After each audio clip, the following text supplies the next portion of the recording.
balloon அக்கா என்ன பண்றாங்க பெலூன்ஸ் இல்ல பலூன் அக்கானா என்ன அப்படியா நேற்று ஒரு 3ஆம் கிளாஸ் பையன் ஓபன் பண்றான் பலூன் அக்கா என்ன காட்டுறாங்க என்ன ப்ரூஃப் காட்டுங்க என்ன நல்லது காட்டுறாங்க இந்த குழந்தைக்கு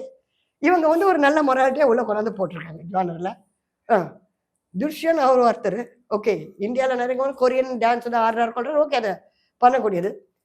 அவரு உள்ள போயிட்டு இந்த டெம்டேஷன்ல இப்போ உழுவாரா மாட்டாரான்னு ஒரு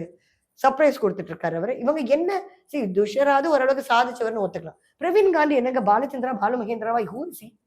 வந்து குழந்தைங்களுக்குலாம் செக்ஸ் எஜுகேஷன் சொல்லி கொடுத்துட்டு இருக்காரு இவரை கொண்டு வந்து உட்கார வச்சிருக்காங்க உள்ளார அவர் ஒரு ஐடியாஸ் புகுத்துறாரு சின்ன பசங்க கிட்ட அவரு சொன்னனாலே என்னமோ ஜோடி ஜோடி ஆயிட்டாங்க எல்லாருமே அவருக்கு கொடுத்த ஐடியா ஒர்க் அவுட் ஆயிடுச்சு அதை கேட்டுக்கிட்டாங்க ஓகே நம்ம இது பிடிச்சிட்டோம்னா நம்ம ப்ரோமோல வந்துருவோம் ட்ரெண்ட் ஆயிடும் அதனால அது வந்து பிடிச்சிக்கிட்டாங்க இப்போ ட்ரெண்ட் ஆகிறதுக்கும் இல்லையோ அதை using it as a resort பா விஜய் டிவி நமக்கு சேலரி கொடுக்குது சாப்பாடு கொடுக்குது நம்ம கூட ஒரு பையனை கொடுக்குது நம்ம கூட ஒரு பொண்ணு கொடுக்குது ஆஹா ஸ்டார் விஜய் வாழ்க அவங்களெல்லாம் பொறுத்த வரைக்கும்